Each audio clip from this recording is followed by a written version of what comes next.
semuanya pimpinan rapat pada hari ini, para anggota dewan, kemudian dari pihak kecamatan, pihak desa, para hadirin yang berhadir pada siang hari ini. Terima kasih Bapak kesempatannya. Mungkin saya langsung saja menjelaskan Pak. Pekerjaan ruas jalan Lalapin ini merupakan salah satu pekerjaan yang ada di Dinas PUPR Pak. Yang paling pertama kami lelang Pak di tahun 2024 dengan harapan kami pekerja ini selesai sesuai dengan kontrak yang sudah kami ditandatangani oleh Kepala Bidang, dalam hal ini PPK yaitu Pak Agus. Di perjalanan waktu Pak, beberapa kendala memang terjadi karena memang ternyata kontraktor ini secara bonafit dia nggak bonafit plus Pak, nggak bonafit sama sekali tidak bonafit, dan itu memang sudah kita buktikan pada saat tahap pekerjaan. Di awal pekerjaan memang sudah terjadi keterlambatan, selama 1 bulan itu tidak ada pekerjaan sama sekali. Jadi kami melihat kebonafitan kontraktor itu pada saat mereka bekerja walaupun itu tidak dikeluarkan uang muka dulu Pak. Jadi kontraktor itu kita anggap memang serius bekerja pada saat dia berkontrak, dia sudah paling tidak mobilisasi alat. Tetapi pada saat kita berkontrak tidak ada mobilisasi alat, tidak ada proses pekerjaan di lapangan. Sehingga saya langsung memerintahkan kepala bidang saya jangan dikeluarkan uang muka untuk pekerjaan tersebut. Kenapa? Karena kita belajar dari tahun 2023, pekerjaan ruas jalan Tarjun itu kita keluarkan uang muka sampai selesai putus kontrak, pekerjaannya tidak ada realisasi.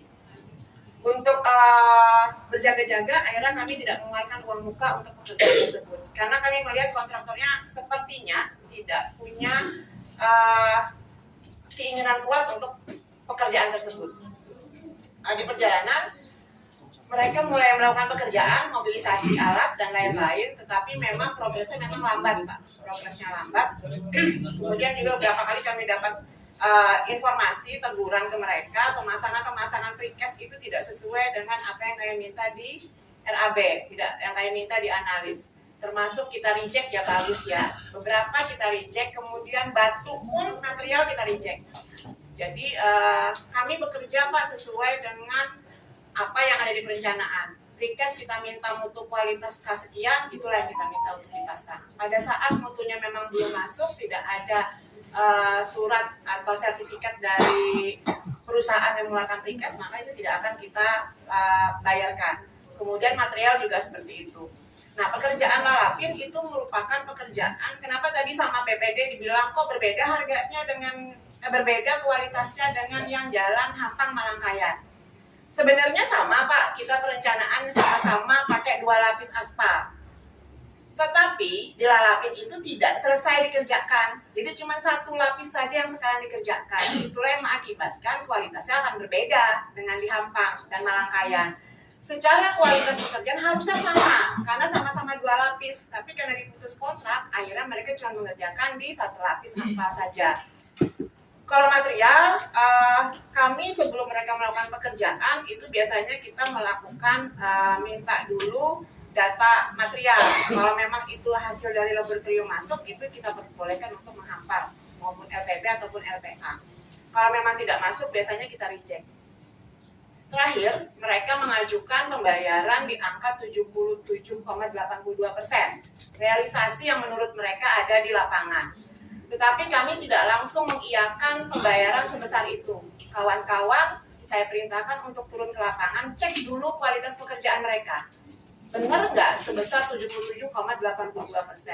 Ternyata habis dari lapangan, kawan-kawan berkesimpulan bahwa ada beberapa bagian yang harus kita reject, yang tidak kita bayarkan. Sehingga realisasinya terbayar cuma 67,59%. Nah, ini saya sampaikan juga, kebetulan di medsos juga ada informasi bahwa pekerjaan di Lalapin yang berupa retak dan segala macam itu dibayar PUPR. Kebetulan memang di STA itu tidak kita bayar, yang retak itu. Kita punya backup, jadi kalau memang itu dipertanyakan, pekerjaan-pekerjaan yang rusak, yang retak dan segala macam memang tidak kita bayar. Pak Rustam, Pak Haji Kadir paham banget nih, karena mereka juga tahu kan hal-hal yang memang masuk di backup itulah yang kita bayar, tidak masuk di backup tidak kita bayar. Jadi mereka minta realisasi 77,82, itu yang kita bayar cuma di angka 67,59%. Jadi kepala desa patut dipahamin Pak, tidak harus kami bayar sesuai permintaan dari kontraktor. Karena kami harus cek dulu pekerjaan itu di lapangan. Sesuai nggak seperti itu? Pada saat kita membayarkan ternyata secara kualitas dia tidak masuk, kita nggak bisa. Kita nanti jadi masalah kan di kemudian hari. Jadi mending kita reject dan tidak kita bayarkan.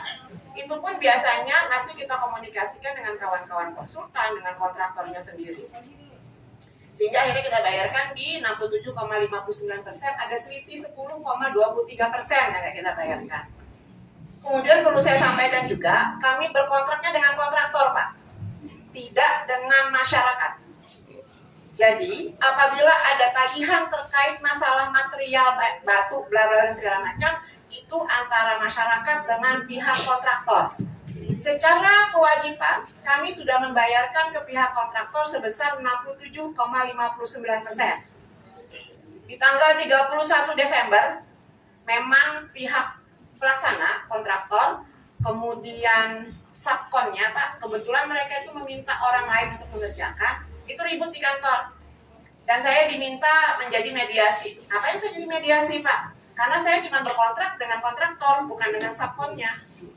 Jadi saya cuma hadir di sana, mendengarkan mereka ribut berdua. Saya langsung ngomong kayak gini, terus seperti apa? Bu, kami mau lapor polisi, kami ditunggu sama Polres. Silahkan, kalian lapor berdua, selesaikan masalah kalian di Polres. PUPR selesai tugasnya pada saat kami mengeluarkan SPM, kemudian minta pembayaran ke BPKAD, SP2D keluar, clear PUPR. Jadi kalau terkait hutang kontraktor dengan pihak lain-lainnya, kami tidak bertanggung jawab, Pak. Kami sudah berusaha membantu, seperti apa yang disampaikan sama Kepala Desa tadi.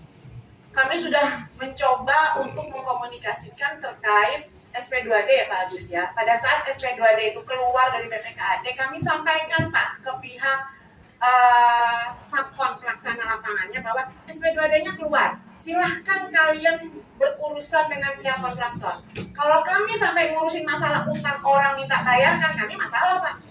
Bukan urusan PUPR. Kami cuma membayarkan berapa mereka minta pembayaran terakhir, saya jadikan SPM, saya tanda tanganin, masuk BPKAD, keluar SP2D, selesai. Dan kalau urusan hutang piutang berarti antara pihak pelaksana dengan pihak yang merasa dihutangi. Dalam hal ini mungkin kepala desa dan lain sebagainya.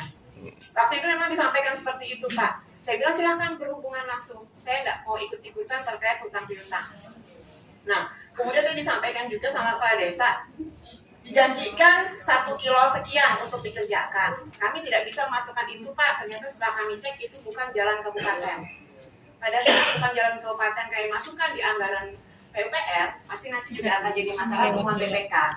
Jadi tidak bisa kita masukkan ke dalam usulan kegiatan di tahun 2025 untuk dikerjakan. Ada tuh yang wartawan siapa saya nggak tahu, foto di titik yang memang rusak dan itu tidak masuk backup kami dan tidak kami bayar. Saya sekalian mengklirkan di sini. Kemudian saya sampaikan juga hasil perencanaannya sama dengan Hampang Malangkaya, Sungai Kupang Malangkaya, bahwa aspalnya 2 lapis. Di sana bagus karena dikerjakan sampai selesai. Yang dilalapin tidak dikerjakan sampai selesai, makanya 1 lapis. Jadi jangan bicara bahwa uangnya sama, uangnya fantastis besar. Kalau selesai dikerjakan, kalau nggak selesai dikerjakan ya kecil juga uangnya gitu. Jadi kita melihat yang real di lapangannya. Itu mungkin yang bisa saya sampaikan, Bapak.